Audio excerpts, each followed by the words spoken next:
Suivez le journal avec STM Transport Voyageurs. Une nouvelle façon de voyager.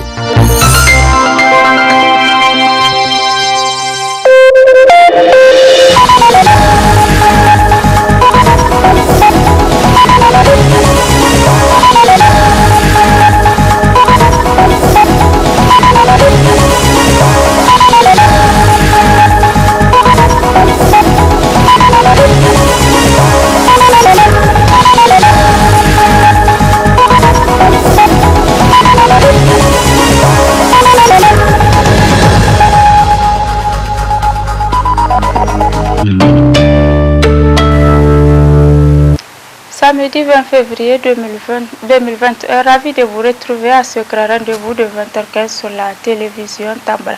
Mesdames et messieurs, nous ouvrons ce journal avec ce communiqué de presse. Le président du Conseil supérieur de la communication rappelle aux médias publics et privés que, conformément aux dispositions du Code électoral, la campagne électorale pour l'élection présidentielle deuxième tour du 21 février 2021 est ouverte le vendredi 29 janvier 2021 à 0h et close le vendredi 19 février 2021 à minuit. Toute propagande électorale sur les médias publics et privés en dehors de la période ainsi fixée est interdite. Par conséquent, le président du CSC appelle tous les médias à une stricte observance de ces dispositions. Suite à cette édition, la Commission électorale nationale indépendante CENI a organisé hier une conférence de presse relative aux préparatifs du scrutin du demain 21 février prochain. C'était au siège national de la dite institution. Le constat avec Zainabou Gagara. La Commission électorale nationale indépendante CENI s'achève pour la tenue du second tour de l'élection présidentielle, dernier scrutin pour clore le processus électoral 2020-2021. C'est dans ce cadre que la CENI organise cette conférence de presse en cette veille électorale pour informer et échanger sur la tenue de ce processus. La remontée des résultats du vote, la compilation, la proclamation et la transmission des résultats provisoires à la Cour constitutionnelle seront améliorées, donc rendues plus rapides et plus efficaces. La CENI fait le serment que si les conditions de communication le permettent, cette transmission et cette proclamation des résultats se fera dans les meilleures conditions possibles. L'innovation sera la production de données désagrégées, une nécessité pour affiner l'analyse des résultats des différents scrutins. Les kits sanitaires pour lutter contre la propagation de la pandémie de la COVID-19 ont été ajoutés et accompagnent les matériels électoraux pour que chaque agent soit protégé, ainsi que les électeurs. Donc le dispositif a été renforcé pour protéger également les électeurs, les observateurs, ainsi que les services de sécurité. La CENI mise en place un système d'information via téléphone mobile pour les citoyens désirant avoir l'accès aux informations sur le processus électoral en cours au Niger. Un processus qui vise l'intérêt général du pays. En ce qui concerne l'application mobile vous permet de consulter votre bureau de vote, donc de consulter les textes législatifs et réglementaires, de consulter les différents partis politiques et de consulter les candidats qui vont compétir aux élections et aussi de consulter en temps réel les résultats des élections. Donc, pour consulter son bureau de vote, on clique sur bureau de vote, donc on prend sa région, par exemple Niamey. Donc une fois Niamey, donc là, vous pouvez faire la recherche de votre bureau en fonction de votre nom, prénom, votre date de naissance. Je peux aussi consulter les résultats par région et aussi par commune. Donc ça, c'est les résultats globaux. Donc je peux aller dans une région, par exemple l'Agadez. Donc là, j'ai les résultats de la région d'Agadez. Donc je peux aussi choisir une commune d'Agadez, par exemple Adrubissenat, donc j'ai les résultats de Adrubissenat ici. Donc je peux aussi consulter les résultats présidentiels premier tour, les résultats provisoires bien sûr, donc on a les résultats ici. Donc là aussi c'est valable, on peut consulter les résultats par région et par commune. Donc là par exemple je prends la commune d'Agadez, donc ça c'est les résultats d'Agadez. Donc on peut consulter aussi par commune. Voilà. Donc on a aussi la possibilité de consulter les résultats du second tour qui se tiendront dans quelques jours, Inch'Allah. Donc là, voilà comment va se présenter les résultats du second tour. Donc là aussi c'est valable, on va consulter les résultats par région et par commune. Les médias doivent jouer leur rôle pour la bonne tenue des élections libres, transparentes et apaisées au Niger. Sortons tous voter parce que le vote est un devoir et un droit civique de tout citoyen. À quelques heures de la présidentielle du second tour qui opposera Mohamed Bazoum, candidat du PNDS Tareya, à Mamoun Ousmane, candidat du RDR Tchangi, l'heure est aux embarquements des électeurs pour leur bureau de vote. Le constat. En cette veille des élections présidentielles second tour, l'ambiance basse sont pleines dans certains quartiers. Celle-ci est relativement à l'acheminement des électeurs vers leurs localités respectives afin d'accomplir leurs droits et devoirs civiques. En effet, cette affluence de population se fait dans la règle de l'art. Donc, Borekango nyama de gorei kan arolo mongo tunu bon borengo shikalara kango députation ci du conseil tarai e lokcho kancini arolo mongo tunu e won bore kulu ko fu e arole ce qui veut dire que e arole fu vote kul kan tunu e gi kanya mera e mukondei na kaina arolo mongo. Cette élection présidentielle deuxième tour est pleine d'enjeux. Raison pour laquelle on a remarqué un véritable enthousiasme de l'électeur se dirigeant vers leur rejoint. Enfin, le Niger va élire un nouveau président à partir de demain. Une première de l'histoire politique du Niger qu'un président démocratiquement élu passera le témoin à un nouveau président élu. Le mouvement indépendant Tous pour la République a organisé cet après-midi à l'université Abdou Moumouni de Niamey une conférence sur le rôle et responsabilité des citoyens pour une élection apaisée. Suivez un extrait de la dite déclaration. Le thème qu'on doit aborder, on parle de la responsabilité des citoyens dans le contexte électoral. Et on parle de citoyen, tout celui qui justement a atteint l'âge de voter.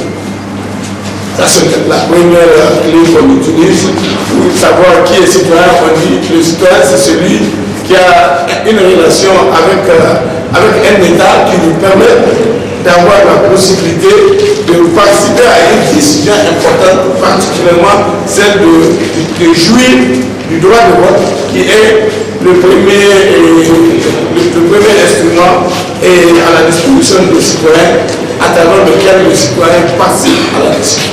Alors, nous ici dans notre pays, nous avons décidé, et c'est ça que je souhaite vivement, que individuellement chacun comprenne. C'est un combat que nous avons fait pour souhaiter qu'au Niger, nous puissions œuvrer à l'avènement de la démocratie citoyenne. La démocratie citoyenne, c'est cette démocratie qui permet à chaque citoyen de se sentir concerné par la vie de la nation, par la vie de la République, et de travailler à identifier, à connaître ses droits et ses devoirs, et travailler en tant que citoyen à les exercer en toute responsabilité. Donc, ça veut dire que c'est quelque chose de très important. La démocratie n'a aucun sens, et la République n'a aucun sens si l'ensemble de ce qu'elle permet ne doit pas concourir à la prise en compte des préoccupations des citoyens. Parlons à présent dans ce journal de ces litiges portant sur un terrain d'école du quartier Kobontafa. Il s'agit du CEG Kobontafa qui est menacé de disparition totale. Les raisons de ce reportage de Zainabou Gagara sur les images de Abdelraouf Dayabou. Situé dans l'arrondissement communal Niamey 5, le CEG Kobontafa, érigé sur un espace de 5600 hectares de la dite commune, fait l'objet d'un litige entre les populations parents d'élèves de ces quartiers et un particulier qui veut procéder à la destruction de cette école pour s'en servir du terrain dans d'autres domaines, ce qui entraînera l'absence d'un espace d'éducation pour les élèves du dit quartier. Et c'est cet état de fait que les habitants de ces quartiers ne sont pas prêts d'accepter. Cet espace que vous voyez couvre 5631 mètres carrés.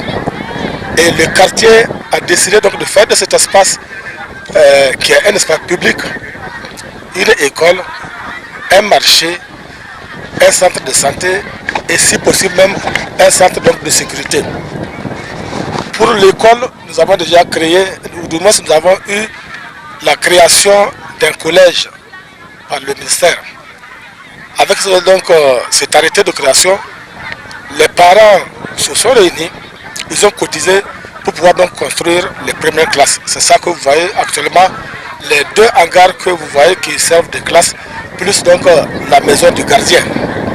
Les enfants ont commencé à prendre les cours, les professeurs sont là, et à notre grande surprise, un commerçant est venu avec un arrêté des domaines pour dire que cette place lui a été attribuée et que par conséquent, et les enseignants et le corps professoral, et les enseignants et l'association et les élèves doivent déguerpir pour lui céder donc cette place.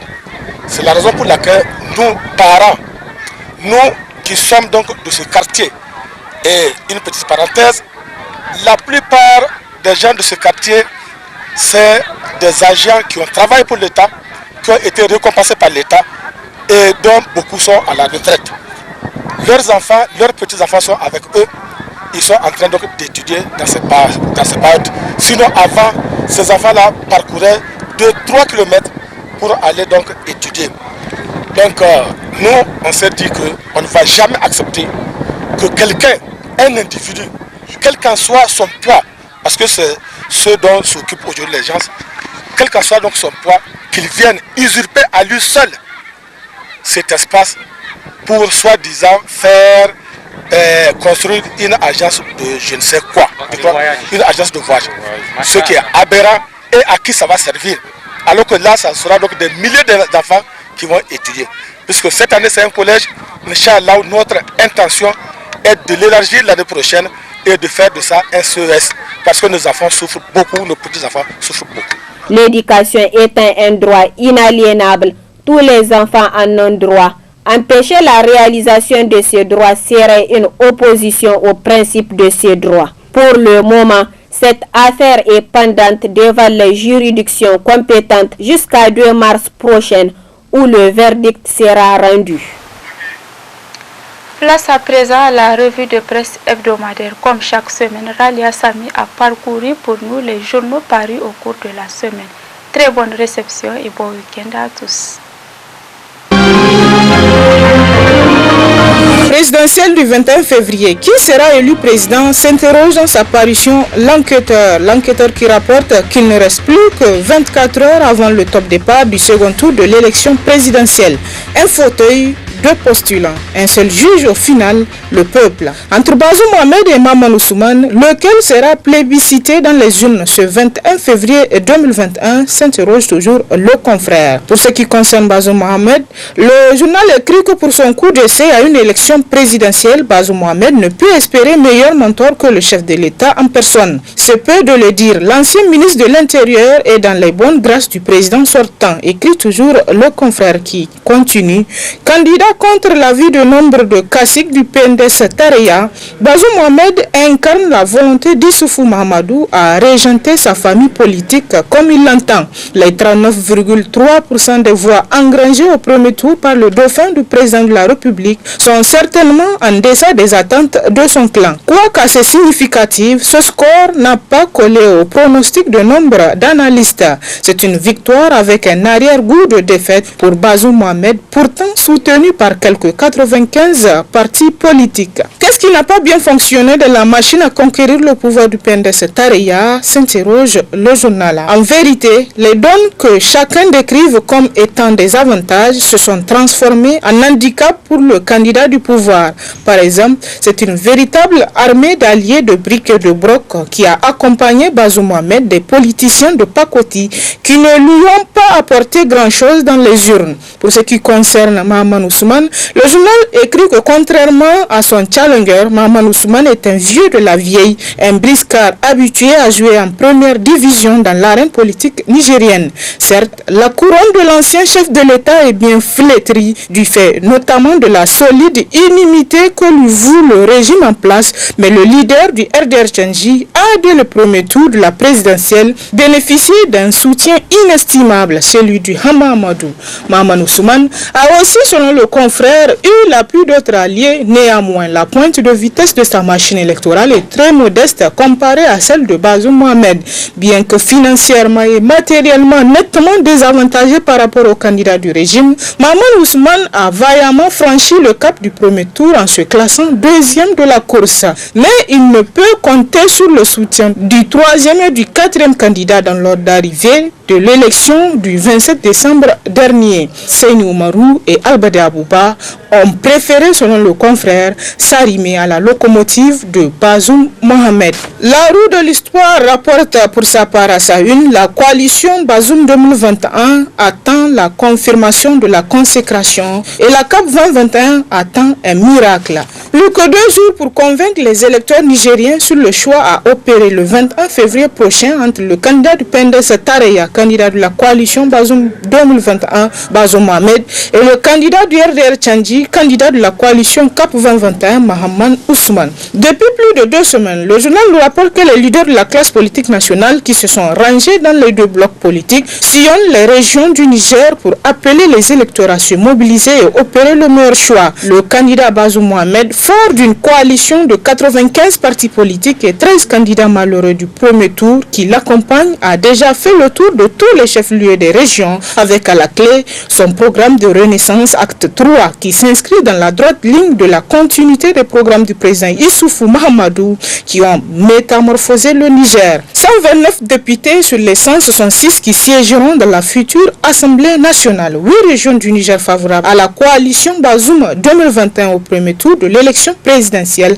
Il n'y a pas match, comme dirait l'autre. C'est donc confiant et fort de ses atouts que Bazoum Mohamed et la coalition qui l'accompagne, sûr que le choix du candidat du PNDS, c'est le choix de la stabilité, de la prospérité, attendent légitimement et rationnellement la consécration à l'issue du scrutin du 21 février prochain. Pendant que la coalition Bazoum 2021 sillonnait le territoire national, ne négligeant aucun confin du Niger, son rival Mahaman Ousmane, candidat du RDR Tchandji, navigue à vie, écrit le journal. Après le meeting de Tilaberi où les leaders qui accompagnent ont annoncé les couleurs d'une campagne teintée de régionalisme, de velléité raciste, de diffamation et de haine en tout genre, Mahaman Ousmane a disparu des radars. Selon certaines indiscrétions, les fonds manquaient pour poursuivre la campagne. Au compte du candidat Mahaman Ousmane et des partis qui le soutiennent, 37 sièges de députés, une campagne timide et un ton de campagne désapprouvé par les Nigériens qui, au lieu d'adhérer, risquent fort de sanctionner ces dérives impardonnables. Statisticien de formation,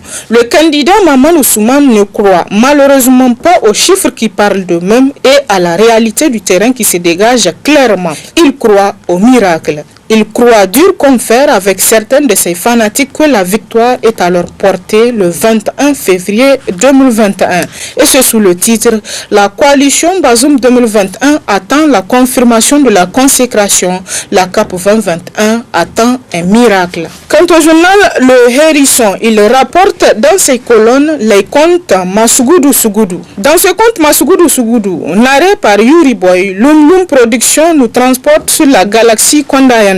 Un conte à découvrir pour voir jusqu'à quel niveau l'être humain est capable d'aller pour atteindre son but. En attendant ce conte, zoomons sur la scène politique nationale pour voir s'il y a quelque chose de ressemblant. Tiens, au Niger, pays d'Afrique de l'Ouest, Occupé par le Sahara dans sa partie nord, on se prépare à aller au second tour de l'élection présidentielle avec 2 candidats en lice. Bazoum Mohamed, candidat du Parti nigérien pour la démocratie et le socialisme PNDS Tareya, arrivé en tête à l'issue du premier tour avec 39,30% de suffrage, et Mahaman Ousmane, candidat du Renouveau démocratique et républicain RDR Tchandji, son poursuivant qui lui a recueilli 16,98%. Le premier est soutenu par les candidats classés 3e et 4e, Seyni Oumarou du Mouvement national pour la société de développement MNSD Nassara et Albade Abouba du Mouvement patriotique pour la République MPR Jamhouria du premier tour et d'autres leaders politiques non moins importants, faisant de lui le favori du dernier round prévu pour le 21 février prochain. Quant au second, le journal écrit qu'il est adoubé principalement par Hama Amadou, ancien président de l'Assemblée nationale, ex-président du mouvement démocratique nigérien pour une fédération africaine moderne Faloumana Africa, qui lui a permis d'être en finale, et quelques responsables politiques de faible envergure. À considérer les leçons de la tradition électorale au Niger, on peut dire selon nos confrères que les jeux sont faits avec Bazoum Mohamed comme futur président. Mais dans le camp de l'outsider, Mahaman Ousmane, il y en a un qui croit au miracle. Il s'agit de son principal soutien, Hama Amadou. Pour ce dernier, tous les moyens sont bons pour faire triompher son candidat. Aussi, va-t-il descendre jusque dans les égouts de la politique en brandissant comme argument de campagne la différence de la peau des 2 candidats? Cette démarche n'ayant pas porté ses fruits, le journal écrit « Les Nigériens étant imperméables à ce genre de discours, le voilà avec une nouvelle production ». Selon Hama Amadou, le challenger de Mahaman Ousmane a recruté 1700 miliciens de la Libye pour venir envahir le Niger en cas de victoire afin de mater toute éventuelle contestation. Information à balayer d'un revers de la main pour qui connaît les talents excellents de l'autorité morale et ses partisans en matière de fabrication de fausses nouvelles. À la une de la lettre des citoyens, campagne électorale du second tour de la présidentielle, d'imposants meetings qui annoncent la victoire de Bazoum Mohamed. Depuis le lancement de la campagne électorale rentrant dans le cadre des élections présidentielles second tour le 7 février 2021 au centre de conférence internationale Mahatma Gandhi à Niamey, la coalition Bazoum 2021 et les autres partis politiques alliés ont entrepris une randonnée politique à travers le pays. C'est ainsi que d'imposants meetings ont été organisés dans tous les chefs-lieux des régions du pays. En effet, selon le journal, au moment où certains politiciens et leurs militants se contentent de battre campagne à travers les médias sociaux par des insultes, des harangues et des messages de la haine, les leaders politiques dont les formations politiques ayant décidé de soutenir la candidature de Bazoum Mohamed pour le second tour de l'élection présidentielle se sont lancés à la conquête de l'électorat avec comme promesse de campagne le programme de renaissance dans son volet de consolidation et d'avancement, dûment élaboré et dont les Nigériens dans leur écrasante majorité en ont pris connaissance. Ainsi, des meetings et des rencontres avec les différentes structures de formation politique soutenant la candidature de Bazoum Mohamed ont été organisés et le peuple nigérien à toutes les étapes s'est montré reconnaissant et engagé à porter triomphalement le candidat du PNDS Tareya à la magistrature suprême. La forte mobilisation des militants de la coalition, les intérêts suscités par le programme du candidat Bazoum Mohamed à travers des offres concrètes de réalisation annonce, selon le confrère, une victoire éclatante le 21 février 2021. Quant au canard déchaîné, il rapporte dans sa parution le financement de la campagne de la CAP 2021. Alpha Condé, porteur de valises d'hommes d'affaires français, s'interroge le confrère. Il vous souviendra que la semaine dernière, l'actualité politique a surtout été marquée par le séjour de plusieurs leaders de l'opposition politique nigérienne, dont son candidat pour le deuxième tour de la présidentielle. Selon les médias et Internet guinéens, Alpha Condé aurait remis un pactole de 4 millions d'euros à la délégation pour permettre une bonne campagne pour le deuxième tour. Mais dans cette affaire, le journal explique que c'est apparemment l'arbre qui cache la forêt. Sous le couvert d'Alpha Condé, ce sont plusieurs sources, des acteurs économiques privés français qui sont à la manœuvre. Le but est d'atteindre un retour d'ascenseur si Ousmane arrivait à être élu président. Un coup de poker en somme. Selon cette source, ce sont des personnages de la bourgeoisie française évoluant dans le secteur privé qui sont à l'œuvre en faisant d'Alpha Condé leur porteur de valises pour financer la campagne du candidat Mahamadou Ousmane. Des pronostics douteux ont fait croire à ces industriels que Mahamadou Ousmane allait gagner cette élection, ce qui paraît pourtant comme une utopie en raison de la marge de manœuvre étroite dont dispose le candidat Mahamadou Ousmane en termes de réserve de voix. Selon cette source, les vrais financiers de la campagne tapis au sein du milieu bourgeois d'un pays européen espèrent tirer leur épingle du jeu une fois que leur candidat serait élu. Des contrats mirobolants et autres concessions sont attendus de la part de ces hommes d'affaires qui veulent visiblement faire même bas sur les ressources de notre pays à la faveur de cette élection. Pour mener à bien leur entreprise machiavélique, la source du journal explique qu'Alpha Condé est le pion idéal tout trouvé par ses futurs investisseurs. Le président guinéen est le chef d'État africain qui a une dent contre les autorités actuelles du Niger en raison des critiques portées par le président de la CEDEAO, Issoufou Mahamadou, contre les velléités du troisième mandat d'Alpha Condé. Si cette information est avérée, cela constituerait la preuve que l'opposition politique nigérienne entend mettre le Niger à la disposition des puissances économiques extérieures, conclut le journal. Quant au journal Le Courrier, il rapporte à sa une mauvaise gouvernance. Plus de 12 milliards de francs CFA détournés au barrage de Kandaji. Nous apprend dans ce titre Le Courrier. La réalisation du barrage de Kandaji devient de plus en plus aléatoire, voire utopique. Ce rêve, nourri par les Nigériens depuis des décennies, est en train de s'envoler du fait de l'insouciance et du manque de patriotisme de certains de nos concitoyens. En 2010, c'est un rappel, la transition militaire dirigée par Salou Jibo avait fait de la réalisation du barrage de Kandaji un de ses objectifs majeurs. Il s'agit d'un objectif vital pour le Niger, sortir de la dépendance énergétique et aller vers l'autosuffisance alimentaire. Pour ce faire, le journal écrit que les fonds nécessaires à la concrétisation de ces rêves ont été mobilisés avec le concours des partenaires au développement. Mais c'est sans compter avec la volonté de certains commis de l'État, toujours entreprenant dans le sabotage de la marche du pays vers le développement.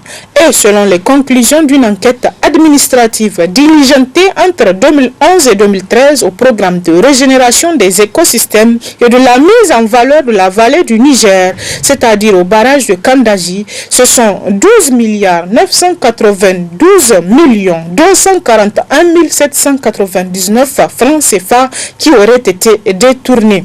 Le rapport de l'enquête a, selon le journal, été transmis à la justice le 25 février 2014 par les services de l'inspection générale d'État sous le numéro 0037 par PRN par IGE du 25 février 2014. Et pour finir, le Sahel Dimanche rapporte que le président de la République, chef de l'État, son Excellence Issoufou Mahamadou, a procédé à l'inauguration du troisième pont de Niamey baptisé Pont Général Séni Kountché. Financé à près de 50 milliards de francs CFA hors taxes et hors douane, ce pont est le fruit de la bonne coopération entre la République populaire de Chine et le Niger. Cette belle et majestueuse infrastructure vient, selon nos confrères, renforcer les acquis du programme de la Renaissance.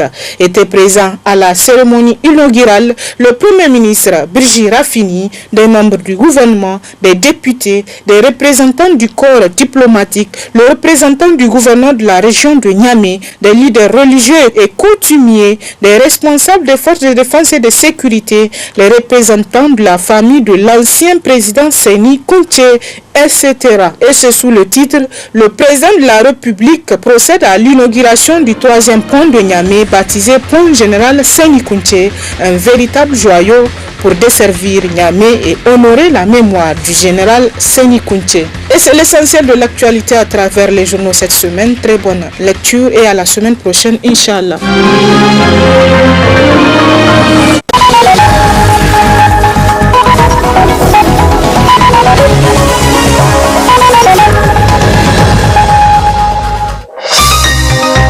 Ce journal vous a été présenté par STM Transport Voyageurs. Une nouvelle façon de voyager.